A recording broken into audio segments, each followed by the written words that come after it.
Hey, horror fans, once again, it's the Horror Miser Monty G. Yes, time to do another movie review. This time we're going to review the new version, the 2019 version of Hellboy. Yes. Oh boy. Now, Hellboy is a 2019 supernatural superhero horror film. This was directed by Neil Marshall, written by Andrew Cosby, based upon the Dark Horse comic book of the same name. This stars David Harbour, Mila Jovovich, Ian McShane, Sasha Lane, and Daniel Day Kim. Now, obviously, we know that this is obviously a reboot of the Hellboy series, and this is also rated R, mainly because of the success of Deadpool. People now, Hollywood now believes that we can now make R-rated horror movies, but what worked for Deadpool? Does it work for Hellboy? We'll see. We'll see what I have to say about this particular version of Hellboy. Now, obviously, once again, based upon the graphic novels from Dark Horse Comics, Hellboy, the world's greatest paranormal investigator, sort of like Batman, and the Bureau of Paranormal Research and Defense, better known as the BDRD, I think I got that right, BPRD, tried to stop the Blood Queen, a very powerful medieval sorceress who's been resurrected and seeks to destroy mankind and plunge the world in eternal darkness. Wow. Now, obviously, no one should be surprised that Hollywood's going to reboot the Hellboy film series. I mean, come on. It was a given. That's what they want to do now. That's basically because thanks to Kevin Feige and the success of the Marvel Cinematic Universe and Marvel Studios, and also the mild success that we've had both with Wonder Woman and Aquaman, and I believe now Shazam, other comic book publishers such as Dark Horse want to try their luck in creating their own universe for their own stock of characters, Dark Horse included, one of them. Now, I enjoyed Guillermo del Toro's version of the character, and I love Ron Perlman's performance in both movies, even though the second one was a bit above average. So the third film was put on the back burner until we have this particular version right now. Now, as I stated earlier, thanks to the success of Deadpool, we now have an R-rated version of Hellboy. Now, of course, this may allow him to throw F-bombs, and we have some real gory killings and some decent practical effects. This doesn't make up for the fact this is a very disjoint storytelling and incoherent plot. If it wasn't for David Harbour's performance as Hellboy, this would be a total disaster. Now, after a prelude where we see the legendary King Arthur and Merlin stop the Blood Queen's reign of terror, she causes the Black Plague. That's what her powers did. They dismember her body and sealing the parts in boxes and separating throughout the corners of the world.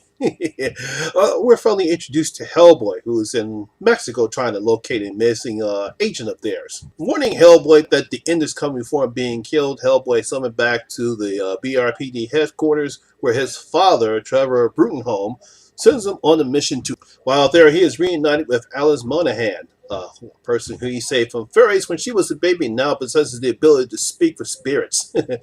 Now they, along with MI11 agent Ben Damano, they learn that the Blood Queen has now been resurrected. They must stop her before she plunges the world into eternal darkness, wiping out mankind forever.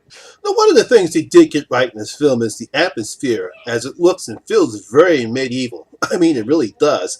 From the interior shots that we see to the various landscapes that the filmmakers use, it looks like we're back in 16th century England. There's no mod other than some of the modern technology that we see. It looks like we're back in the Dark Ages in this particular film. I think it was an excellent way for the filmmakers to enhance the story that Andrew Cosby wrote here. It's also interesting in this particular version of Hellboy. Hellboy operates in the open, and BRPT don't try to clean up the messes he leaves like they did in the original, where he was mostly just an urban legend. That's a huge difference in this particular film, and I guess it does. Hey, look, there's a guy with some horns cut off. He's red, and he got this stone for a hand. So I guess most of the public just thinking there's some type of, I don't know. I guess they felt this is better just to go ahead and leave it out to open because you can't contain the damage that he has. Now, while the cinematography and the visuals may look fine, it's the plot and the story that's the main problem that I have with this film. Now, Andrew Cosby has three stories from the comics and tried to combine them in this plot for the whole movie. Now, we've seen this done before with Christopher Nolan's The Dark Knight Rises. Now, while that movie was able to combine three stories, Nightfall, The Dark Knight Returns, and No Man's Land, into a cohesive story, Cosby fails to do so here. I mean, it's just twisted and combobulated. It doesn't make any sense. I mean, there is one part of the movie that simply doesn't belong, and it seems to only serve as a way to how Hellboy was brought into this world. I mean, it does even borrow some elements from the original film as well, too. And while it may look fantastic, and we do get some nice battle scenes, some good gore effects, it doesn't add to the story and feels disjointed. It doesn't seem to belong. All it is like, hey, look, here's Hellboy. He's getting to this fight. Look, these great special gore effects. Wow, we really did a good job because this is rated R. But it serves no purpose in the story. I can see what actually was part of the storyline, but we get nothing out of it. It's just there, I guess, just to excuse showing how great of a fighter Hellboy is. But there are better ways to do that and actually make the story more cohesive than it is.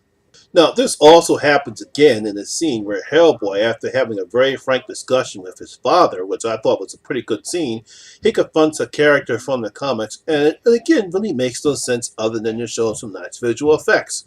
Now, I understand you want to be able to add this particular character. I'm pretty sure the people who've seen the movie know what I'm talking about into the scene because she is an important part of the Hellboy universe. But it's like, it doesn't make any sense to put her in here. She serves no purpose in the film at this particular part of the storyline. It just makes, like I said, it's just, hey, look at these nice visuals. Look how great this special character looks. It serves no purpose, and it kind of drags the story along, and it takes everything out of it, what was supposed to be a pretty good story so far. Now, despite all the mess that we've had, you do get a good performance from Dave Harborough. We got to give him credit of his performance as Hellboy. Now, I'm pretty sure a lot of people are familiar with him from Stranger Things. And while he has the same rugged style that Ron Perlman did in the earlier film, Harborough does like to add jokes and has a cynical approach to the character. Obviously, he knows who he is. He's doing his job, even though sometimes he doesn't like it. But but you can see that he has some goodness in him, basically brought up by what his father has done for him. I mean, he does care for humans, but he also cares for the monsters as well because he understands why they remain in the shadows, mainly due to their fear of humanity. He also has questions about what his true purpose is and why did his father kill him, since he's actually a monster himself. Those are some of the aspects that the film does carry in this film, and I thought David did a great job in expressing that. Now, the scenes between him and Milla Jovovich were the saving grace of this film. They have great chemistry together. You can see that Manoon wants Hellboy, despite the fact that they're enemies. She does see him as a way to reach her goals. She sees his power. She recognizes his true nature. And she wants him, even though they are mortal enemies. And if he doesn't, she's still bound to destroy him. This chemistry also works for David and Sasha Lane. We first believed that Alice is going to be the typical damsel in distress cliche, but later on, once we find out the type of powers that she had from the fairies, she can actually hold the fight her own. She becomes sort of a badass in the film, which I like very well. I like her character. She's no nonsense, and she can hold her own, and she takes nothing from nobody, even from Hellboy. Now, well, we don't get that much from Daniel Day Kim as Ben the model. He's fine in what the role requires him to do. He's be a badass British Andrew with a secret of his own. Now, there was an interesting fact because they did not cast him at first, which would have probably pissed off a lot of people who are known in the comics because the character is an Asian character. They're actually going to cast an American, and once the American realized that the character was an Asian character, he did the right thing and actually withdrew from the role, so they actually had to cast an Asian character. So I really appreciate the actors saying, "Hey, look, we're not going to whitewash this role again. We've done enough of that." That's right. I'm talking about you, Ghost in the Shell. Now, I actually like Ian McShane's performance as Brutenholm, and he's a no-nonsense, take-no-prisoner character, and he's gruff and rough. Unlike the father character that John Hurt played in the original 2004 film. Now, despite that gruff exterior that he plays, he actually truly does love Hellboy and believes he's done everything for him, not to make him just a better monster, but a better human as well. We see that conversation that they have towards the end of the third act of the film, which I thought was a brilliant way for those two to finally get together and make Hellboy realize Despite the fact whatever destiny he might have, he controls his own destiny, and no one can tell him to do that other than himself. So overall, while I did love the performances by David Harbour and Mila Jovovich, his film is a mess. It's disjointed. It's incoherent at times. We have places. I mean, it does look great and fantastic, and we get some nice gory scenes. But it's so over the place. It's here, there, and everywhere. He takes kind of the enjoyment out of the film. I think eventually this could wind up being a cult following because while despite the mess that we have, I actually was a bit entertained by the movie. It's not a bad film, but it's certainly not better than the other two Hellboy films that we have in this film. If they're going to try to make this a series again, they're going to have to try to do something better and clean up the storyline. But from what I'm hearing, this film is not going to make a lot of money. So, the Horror Miser is going to open up his vote.